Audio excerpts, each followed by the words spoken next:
Hoje é o seguinte, a gente está trazendo aqui a Tatiane, porque a Tatiane Gimenez... Boa noite, Tatiane. Boa noite. O seu cabelo tá mais... na foto ela colocou o cabelo para trás, tá certo? Eu pintei o cabelo. Você pintou também? Tá. Tá diferente. Você sabe que as mulheres, eu vejo isso, que quando elas pintam o cabelo, parece que dá uma impressão de mais jovem. É verdade isso? É verdade isso? Você completou agora 16 anos, é isso? 17? Então. Tô falando. Tatiane, a Selma é uma professora, uma educadora. Legal. Ela já tem uma história de alguns anos aqui com o Papo Amigo, né? Ela trabalha o português clássico, a educação clássica. Ela é escritora, palestrante. Como é o teu currículo? Fala um pouco do teu currículo. Na verdade, é aquilo que você falou no começo, né? Eu era de outra área, Sim. profissão. Só que aí eu comecei a ver todos aqueles problemas que estavam ocorrendo na educação. E aí, como uma boa bolsonete, que nós lembramos Me lembra aqui, que né? Bolsonete, claro. Eu comecei a me interessar, né, por causa do Bolsonaro, por essa questão da educação básica, sim. que estava bem precária. Eu já peguei uma época, né, da precariedade da educação, que eu estudei em escola pública.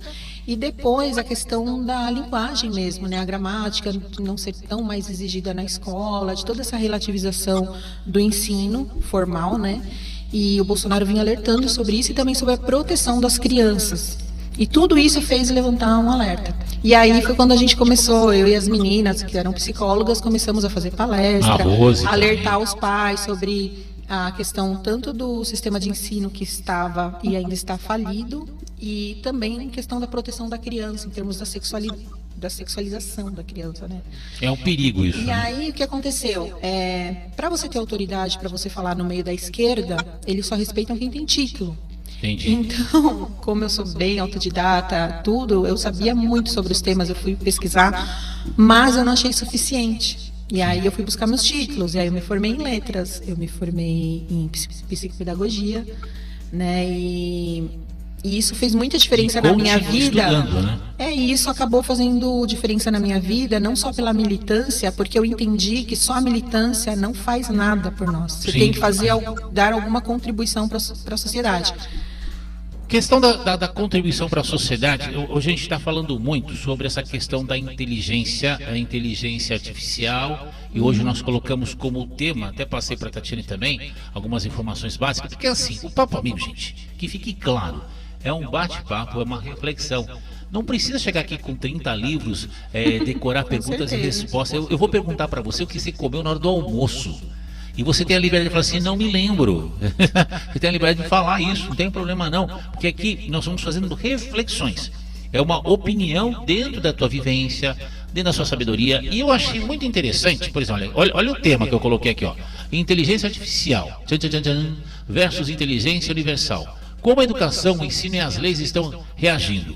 E quem me ajudou a criar esse tema aqui foi a Selma. Ela me deu umas dicas aqui, aí eu passei para a Tatiane. A Tatiane olhou também, gostou, né, Tatiane? Você também? Com certeza. Pra você ter uma ideia, eu me lembro que uma época que eu confesso, eu sou réu, confesso. Eu fiquei preguiçoso de uns anos para cá, mas eu vou retomar essa metodologia. Eu pegava 20 minutos por dia, mas todo dia, de domingo a domingo. E pegava 3 palavras em português no dicionário, aquelas palavras com SC, com 2 S, e ficava lendo. Eu fazia um estudo do fim para o começo. A engenharia me ajuda a isso. O ato de estudar engenharia ajuda nisso. Você estuda do fim para o começo, você analisa. Se aquilo funciona, então vamos lá. Para de ficar perguntando para quê, porque funciona. Então vamos lá, agora me mostra como. Então você vem do fim para o começo. Então você pega primeiro, a palavra correta está onde? No dicionário. Vai lá. Entendeu a palavra correta? Tá. O que é substantivo? É um predicado? É um verbo? Viu? Beleza. Aí você vai na gramática. E você pegava 2, 3 palavras por dia. 20 minutos por dia, todo dia. No final do ano era mais de 1000 palavras. Que você. E isso era gostoso. E eu fiz isso também com matemática também. Confesso que eu estou preguiçoso. Existe uma resistência na educação infantil, por questões ideológicas, né, dos construtivistas, mas eu acho que isso já está sendo melhorado no Brasil, até porque o Bolsonaro ele implementou, né, o método fônico, né, na época dele. Método fônico. Isso. Existe um preconceito de você trabalhar vocabulário com criança, é só desenho no jardim.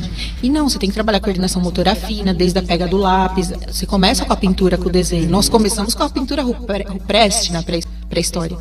Mas você tem que evoluir para a escrita. E aí os professores têm dó, têm pena, não querem corrigir a postura, a posição, ensinar a escrever. Olha, esse aqui é o alfabeto.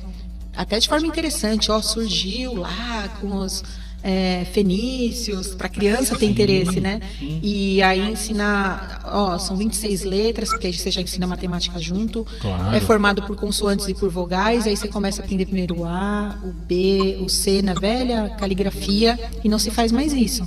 A letra cursiva, então, e é uma tem coisa- gente que escreve. Né, mesmo? Nós fazíamos. E é uma coisa interessante, principalmente exercitar o maior computador do planeta, que é o nosso cérebro. Com certeza. Não entrar nessa, gente. Olha, tira 20 minutos por dia, de domingo a domingo, para estudar português. Vai buscar metodologia, a internet está aí, vai buscar metodologia. Tira 20 minutos por dia para estudar matemática básica, somar, dividir, multiplicar, subtrair, cálculo de porcentagem. Faz isso, você vê como é que o teu cérebro começa em 2, 3 semanas, você vai sentindo a diferença. Parece que o cérebro começa a mexer por dentro, gente. É igual aprender uma outra língua, né? Exatamente. Eu tô agora aprendendo inglês. Parabéns. Tem um tempo já que eu tô estudando. Eu também, eu preciso. Eu perdi todo, de tanto que eu A gente tem que ir para conversação, Toma senão a gente vergonha. perde. Eu gosto muito de viajar. Legal. Nas viagens, Sim. precisa falar, é essencial que você tenha o inglês. Sim. Então eu comecei a estudar sozinha. Tá. Sozinha, autodidata mesmo. E eu vejo quanto minha mente já se abriu depois que eu comecei a estudar o inglês. O quanto já virou a chave. Claro. De coisas que eu não entendia, de filmes que eu não entendia, que agora eu tô vendo em inglês. Sim. De músicas. Se você perguntar, tem até agora eu não lembro o nome da série. O que o Bill Gates faz nas horas vagas, né? Quando ele não tá lá com a mão na massa na tecnologia. Cara, ele vai para um refúgio que ele tem lá no meio de um lago maravilhoso e ele lê pilhas e pilhas de livros. Pronto. E assim, ele já cansou de falar, todas as pessoas que trabalham com tecnologia, meu próprio esposo, mandar um beijo para ele, né, pro Marcelo. Marcela, um beijão no coração, hein? A tecnologia, ela começa na linguagem escrita, a descoberta da escrita, né? É o divisor entre pré-história e história. Sim. E toda essa evolução, então assim, não pense que, eu vou estudar TI, tecnologia, eu vou fazer direito, e não estudar a sua língua materna em primeiro lugar, as línguas estrangeiras. Quer ser pesquisador, vai estudar língua antiga, é morta só o nome científico. O latim é vivíssimo. Sim. A gente aplicava muito latim. Hoje em dia, menos. Mas fica bonita a peça, né? Quando vocês fica. Usam, né? Mas quando eu estudei há 15 anos atrás, era muito latim. Tem uma moça que eu acompanho. Hoje o pessoal mais novo tem dito que o latim. A própria Faculdade de Letras tirou o latim. Né? Você acha isso possível? Se é a matriz da nossa língua? Sim. Tem uma moça, acho que é Tatiane Feltrin. Eu acompanho o canal dela no YouTube. E ela é interessante porque ela pega o livro que vem em português, ela lê de ponta a ponta. Ela falou: eu estou substituindo agora o meu horário de trabalho, 8 horas por dia. Eu uso esse tempo para ler, porque o trabalho dela é esse hoje, ler. Então, e ela adora ler. E ela é fluente em inglês. Então ela fala assim: olha, eu peguei um livro aqui em português e vi a tradução. Depois eu peguei o mesmo livro em inglês e li em inglês. Tem uma passagem lá, olha, tem uma passagem mais ou menos assim. Em inglês, a tradução seria assim: olha, as coisas que acontecem, todos os fenômenos que acontecem na vida, a vida é um milagre de Deus. No português foi traduzido: a vida é um milagre da natureza. Ela falou assim: olha, você pode até achar que não tem diferença, mas pode ser que tenha, porque na hora de você ter, a vida é um milagre que vem de Deus e a vida é um milagre que vem da natureza. São duas colocações diferentes. Ela pega esse pelo no ovo, vocês acreditam? Eu queria até pegar esse seu gancho. A gente está falando de filmes aqui, eu adoro cinema. Do Homem Bicentenário, com o saudoso Robin Williams. Sim. E quem diria, você sabe que ali está falando da inteligência artificial, mas não tinha resquício ainda, basicamente, naquela época disso. O que ele é? Ele é um robô doméstico que migra para a casa das pessoas, só que ele é ali uma inteligência artificial. Eles não usam esse termo, mas ele é. E aí ele começa a aprender, porque a inteligência artificial ela imita o comportamento humano e ela começa a tentar entender os sentimentos. O dono do robô, né, dos protagonistas, ele fala: não, você pode ter a sua identidade, a sua individualidade, porque a linguagem ela te dá identidade. Maravilha. A língua portuguesa é a identidade do Brasil, está na Constituição, inclusive, é uma das nossas identidades. Como tem gente que não respeita a Constituição. Exato. É o que mais acontece. E o Robin Williams, né, o robô, que ele fala que ele é isso, né, mas o nome dele acho que é Andrew, né? Não me lembro do nome do personagem. Mas ele é isso, né? Quando ele vem na caixa, ele é isso. Que a menininha até joga ele da janela, né? Para testar se ele realmente. Só que ele começa a perceber isso que você falou, da nuance humana. né? E aí ele começa a desejar se tornar humano. E Lembra essa muito nossa Pinóquio, né? essência Lembra muito é Pinóquio. incrível isso. Eu acho que é bem inspirado nesse conto de Com fadas. certeza. E aí, quando ele começa a perceber, ele ter essa consciência da humanidade, que isso é só nosso, Deus, o grande Criador, isso é tão específico, isso é tão só nosso, né? E aí ele consegue, porque o cara que inventou ele consegue num determinado ponto, né? Onde inclusive todos os donos dele já faleceram, estão idosos, né? Porque ele vive muito tempo, por isso que ele é homem bicentenário, ele vive 200 anos. E ele consegue alcançar. Só que a hora que ele alcança a humanidade, ele conhece a mortalidade. Pronto. Isso é para esse desfecho. Assustou. Eu me lembro do filme, já assisti várias vezes. Como é que é, Tatiane, você que é advogada, lidar com essa questão das emoções? É difícil, assim, pra Como é gente. que é um profissional da área jurídica ter que ser técnico e ao mesmo tempo lidar com as emoções? Psicólogo, E né, psicólogo, né? Porque quando você vai procurar um advogado, as pessoas vão procurar um advogado, ninguém vai feliz, Sim. né? Ninguém vai alegre, igual você vai comprar uma passagem para uma viagem, todo mundo entra triste. Um pastel de queijo. Todo mundo entra problemático. A maioria das pessoas choram, as pessoas desabafam a vida, as pessoas contam casos pessoais que não tem nada a ver com o processo. Então, eu acho que assim, a gente é um pouco psicólogo. E você tem que exercitar muitas vezes. Quando eu comecei, eu não tinha essa sensibilidade com o ser humano. Eu era muito nova, né? Eu tinha 23 anos, não sabia nada. Então, não sabia como lidar. Faz 3 meses, tá, gente? Faz 3 meses.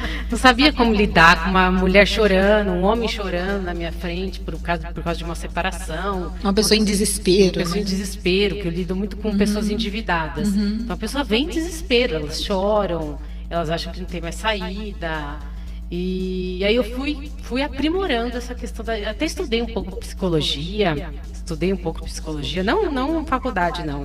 Fiz alguns cursos assim, psicologia das emoções. A pluralidade do conhecimento. Parabéns, parabéns. Para tentar entender o ser humano, né? Porque o que a gente lida todo dia é com o ser humano. E qual foi o segredo? A linguagem.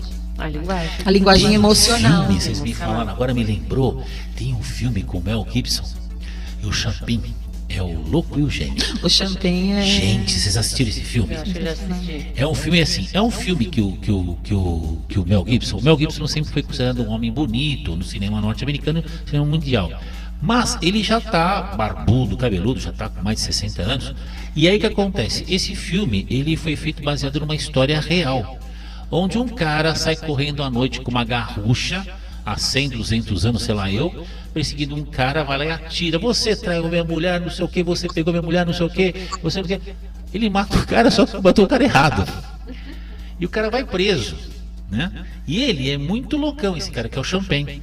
E o Mel Gibson é um autodidata, ele estuda 50 idiomas, ele quer fazer toda a documentação da língua inglesa. Gente, o filme é maravilhoso. Eu já assisti esse filme 2 vezes. Você se apaixona pelo filme. O filme tá certo que a produção é uma produção menor, financeiramente falando, mas a essência da história, procurem. É o Gênio e o Louco. E falar em Gênio e Louco, que não tem nada a ver com o que eu vou falar agora, são 20 horas e 34 minutos.